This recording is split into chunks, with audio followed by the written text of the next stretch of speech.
way they gaze at you, as if you are a question they can't answer or a flame they're afraid to touch. Is an indication sufficient? You don't have to make an effort. The energy you have is adequate to untangle them. They are aware of the undeniable reality that everyone wants you. People lean in closer to you when you talk, and their voices stutter when they say your name. That's the sign. However, this reality does not excite some individuals. Rather, it is scary. They feel uncomfortable because of you, as if they are standing too near to an uncontrollable fire. And they're afraid, simply because they are conscious of their inability to compete, stay up, or hold your interest. You are the kind of presence that makes people feel vulnerable, raw, and unsure of who they are. They dislike it because you don't just exist. You demand your presence.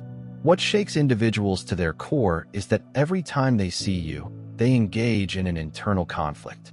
A component of them feels impelled to approach you with an intensity that they are unable to explain, while another portion warns them to maintain their distance. You are not unapproachable just because you keep people at a distance. Rather not, since the energy you emit conveys a degree of confidence that others lack. Rather of reaching out to you, they overthink and second-guess themselves, convincing themselves that doing so is a mistake. They get the notion that you are the kind of person who can go into any location and quickly grab attention without making an effort. And this is enough to make them reluctant. They feel you have alternatives, that you are desirable to many people, and that pursuing you will end in rejection. The notion of competing for your attention is intimidating, so they prefer to stand back rather than take the initiative.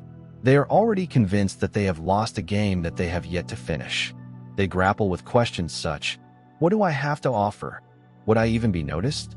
These are queries that are not grounded in reality, but rather stem from their own emotions of insecurity. They speak with you as if they were trying to pass an exam.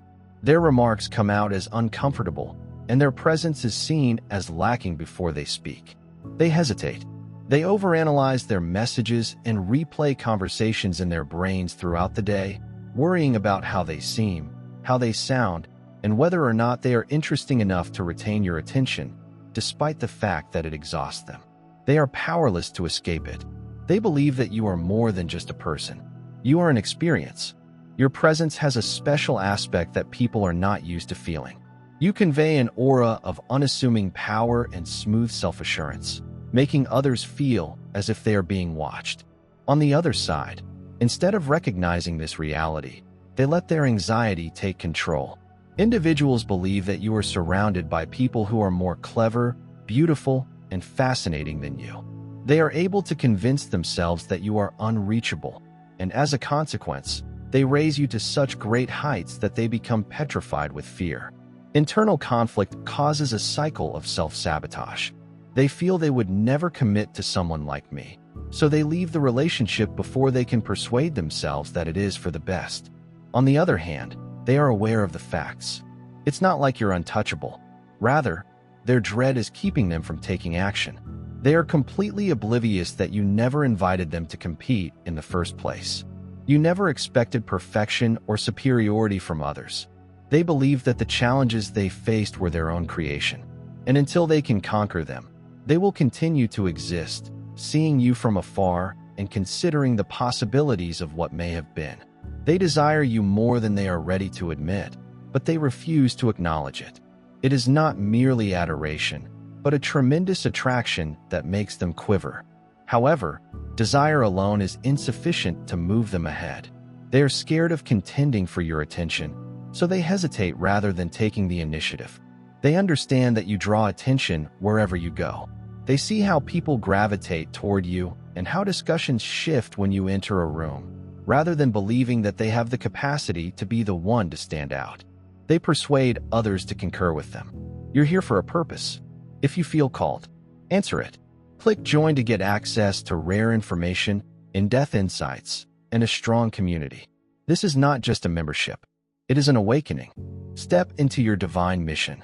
Join the selected and realize that they are just another name on a long list of admirers they have acknowledged to. The very concept of competing is enough to exhaust them.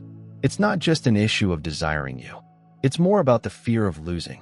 Even if you express interest in them and give them your time, They assume that there will always be someone more attractive, successful, and intriguing waiting in the wings.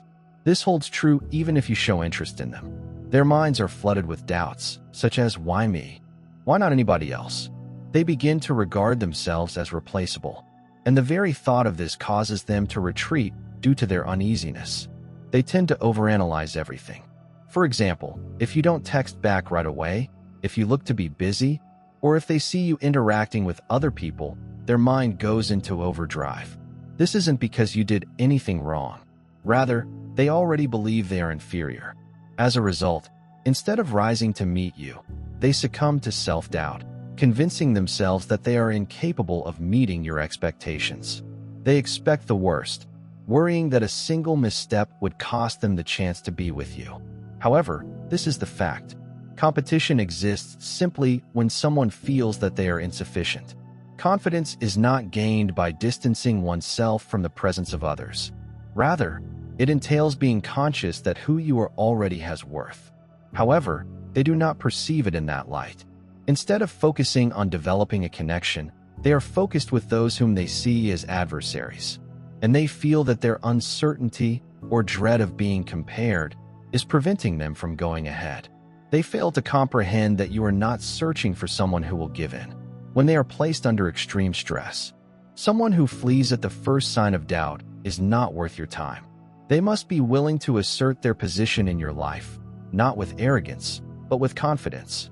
Because the fact is that you don't have to be persuaded of their value. Yes, they do. If they genuinely desire you, they must be ready to take that space. And until they recognize that, they will continue to see themselves as nothing more than an option, regardless of whether you had previously given them the chance to become more. In contrast to the unease that comes with having shared attention, the emergence of boldness means that, despite your interest, someone else, someone who is more confident and secure, will proceed without anxiety for the simple reason that it is never about the competition in the end. Rather, it is a question of whether they think they deserve to stand next to you. It isn't only your presence that makes people uncomfortable. Rather, it is how the environment reacts to you.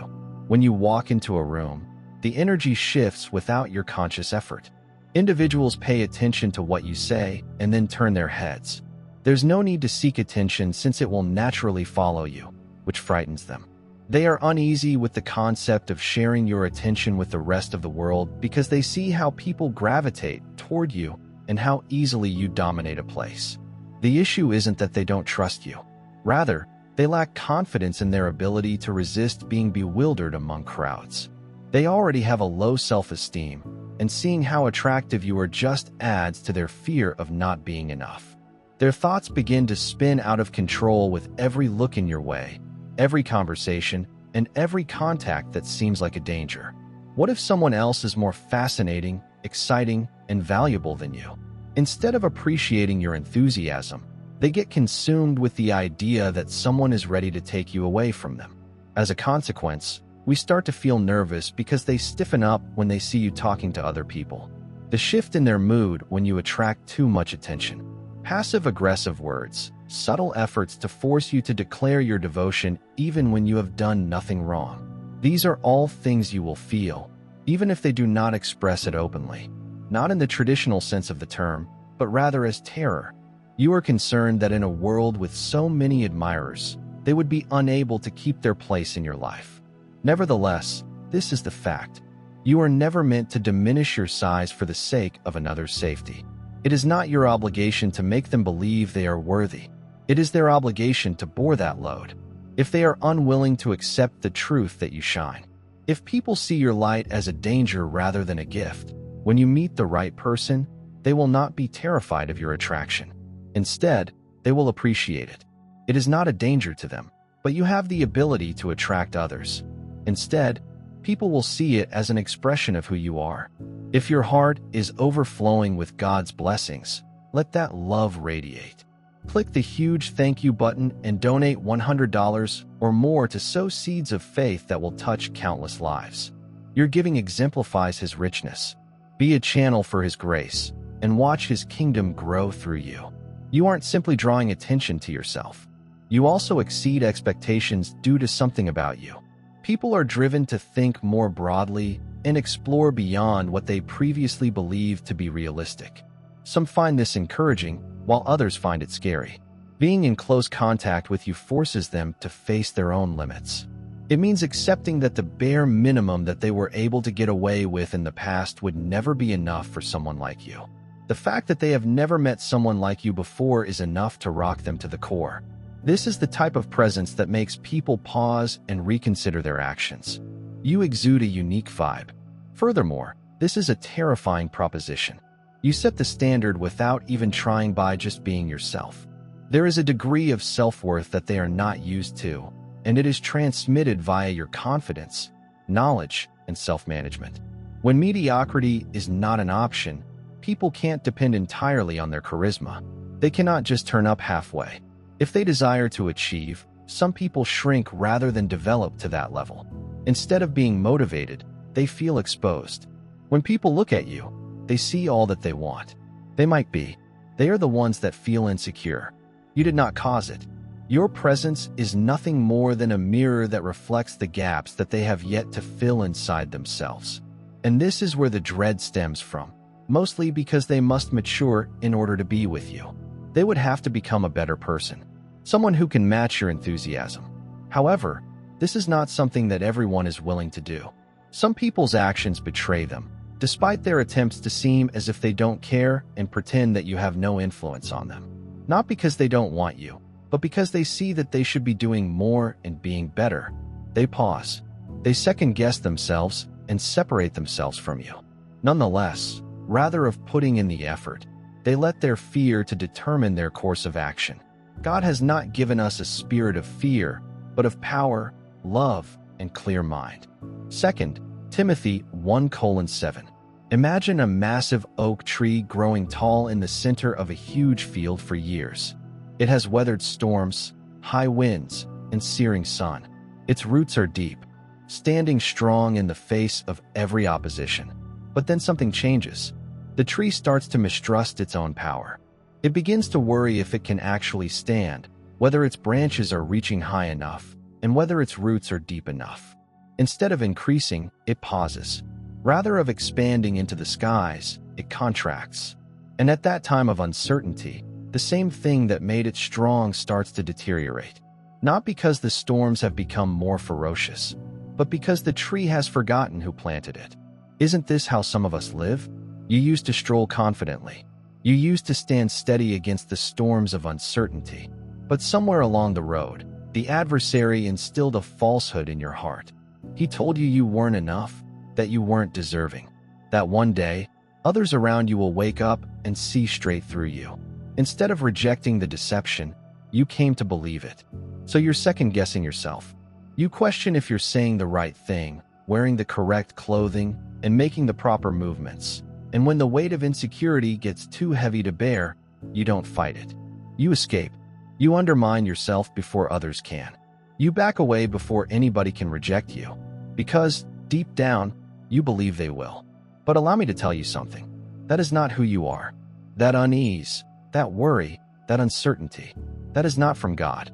The Bible states that He has given you a spirit of power, love, and sound mind. That indicates He's prepared you to stand firm. He has clothed you with confidence. He called you by name, and He has set you aside. Listen to me. God did not make you to dwell in the shadows of fear. He did not create you in your mother's womb so that you may reject the benefits He has bestowed upon you. You are not intended to shrink back in reluctance, draw away in self-doubt, or spend your life wondering whether you are enough. Because, really you are. You do not need to second-guess yourself. You don't have to withhold your affection for fear that one day someone may feel it's insufficient. You do not have to flee just because the adversary has placed a seed of doubt in your mind. The adversary wants you to feel that if you allow others to come too near, they will see the flaws in your armor. But God says that is when His splendor shows through. Stop doubting your value. Stop withdrawing when things become tough. Stop letting fear to govern your actions. You are picked. You are anointed. The Almighty planted you. And when you fully realize that, when you stop viewing yourself through the lens of insecurity and begin to see yourself through the eyes of your Creator, you will no longer need to flee. Because there is only one thing left to do: ascend. Because they can't just exist to be with you. They need to turn up. They need to establish themselves. Another thing to consider is that not everyone is ready for such a significant move. Some individuals may attempt to create the idea that they are unconcerned by making excuses and convincing themselves that you are too much. Sometimes they even convince themselves that they aren't interested in the first place. However, at the heart of the situation, there is no shortage of curiosity. Rather, it is dread, fear of falling short, the dread of being revealed for who they really are, away from the illusions that they hide behind. What they fail to realize is that you never expected them to be faultless or anything other than honest. However, their own fears hinder them from realizing this as reality. They take a step backward rather than forward. They let their self-doubt decide the choice for them. As a consequence, the cycle continues, despite the fact that they should have been rising to greet you anyway. Individuals who are anxious that they are insufficient will make several attempts to convince you differently. They will tell you that you are too big for them, that you terrify them, and that things would be easier if you were simply little. Who, on the other hand, finds it easier since it is impossible for you to do otherwise. When you decrease your standards, you do not create love. Rather, you're instilling hate. As soon as you start compromising on what you deserve, you begin to despise the person who forced you to do so. When you give up so much to make another person feel comfortable, you will wonder why you did it. The truth is that it was never your responsibility to fulfill their sense of worthiness. Rather, it was their role from the start. Those that are really a part of your life will notice your strength and be inspired by it. They will not shiver in horror or strive to constrain you, like genuine love does. They will be willing to take the initiative to grow and meet you where you are. You're not being asked to shrink. Rather, you are being asked to develop. It demands both sacrifice and progress. Should you consequently lower your expectations for them? Under no circumstances. Not even 1,000 times. If they are unable to deal with who you are at this time, they are not meant to go where you are headed. Allow them to see from a distance. Allow them to feel the weight of their own hesitation, because the right person, the one who genuinely deserves you, would never ask you to be anything less than yourself. They'll just encourage you to be more. When that person arrives, there will be no fear, no games, and no anxieties masquerading as excuses. There will just be two individuals standing side by side, each aware that neither had to shrink in order to make the other feel whole. If they are ready to confront themselves and engage in inner work that has nothing to do with you and everything to do with them, they may be able to step up and do this, but only if they are willing to face themselves. Because the fact is that you cannot mend them. You cannot hold their hand through their anxieties and persuade them that they are enough. This is a problem people must face on their own. Behold, I am doing something new, and it is now emerging. Do you not sense it? I shall make my way through the woods and rivers in the desert. The name is Isaiah. Imagine a butterfly before it extends its wings, before it dances through the air, before the world notices its beauty. It's concealed within a cocoon. Inside that cocoon, the change is not simple. It is a breaking, shedding, and recreating of all that formerly existed. That's what growth is. That is what change requires. You see, just being inspired by something or someone is not enough. It's not enough to appreciate from afar. Inspiration without transformation is like a seed that has never been planted. It has promise, yet it never produces fruit. There are individuals in your life who notice you, are impacted by you, and experience a change in their soul when they are in your company. But inspiration alone is insufficient to transform a person. They must choose change for themselves. And that option is difficult because development forces them to face what they've been avoiding. It asks individuals to look in the mirror and see the patterns, habits, anxieties, and self-sabotage that have held them back. It requires them to leave their comfort zone, to go into the unknown, and to feel that they are worthy of standing beside you, walking in their calling, of realizing their full potential as God made them.